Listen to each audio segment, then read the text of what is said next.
Hello বন্ধুরা, আমি পেট্রকুদক। তো আজকে ছিল আমাদের কলেজে সরস্বতী পুজোর খাওয়া দাওয়া। তো পুজো তো অনেকদিন আগে হয়ে গেছে, কিন্তু খাওয়া দাওয়াটা একটু লেটই হলো, মানে অনেক লেটই হলো। তাই প্রচণ্ড ভিড়ও ছিল কলেজে। তাই বন্ধুকে নিয়ে চলে এলাম প্যাকেট আনতে। আর প্যাকেট পেয়ে গেলাম আর সোজা নিয়ে আসলাম ক্লাসরুমে। তো ছোটোবেলা থেকে আমরা ক্লাসরুমে বসে টিফিন খাই, আর তাই ওই লোক ফিলিং আসলো ক্লাসরুমে বসে খাওয়ার মজাটা আলাদা। প্রথমে ডিম কষার গ্রেভিটা দিয়ে পোলাওটা মাখিয়ে মুখে দিলাম, পুরো জমে গিয়েছিল। তো পোলাওটা ঝুরঝুরে ছিল আর ডিম কষাটা ঝাল ঝাল। আর ঝাল ঝাল ডিম কষার সঙ্গে পোলাওটা মাখিয়ে খেতে আমার দারুণ লেগেছিল। ডিমটা পুরো মুখে দিতেই বন্ধুরা পুরো জমে গিয়েছিল। তারপর পোলাওটা মুখে দিলাম অল্প করে। আমার তো দারুণ লেগেছিল, সকালে খাওয়াটা আমার জমে গিয়েছিল। তারপর ডিমটার সাথে পোলাওটা ভরিয়ে নিয়ে একদম পুরো মুখে দিতেই বন্ধুরা পুরো জমে গেল।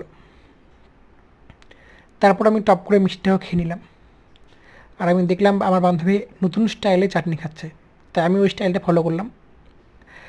আমি ততক্ষণ কোক খাই, আর তোমরা আমার ভিডিওটা ভালো লাগলে একটু লাইক করে দিও আর কমেন্টস করে দিও। টাটা।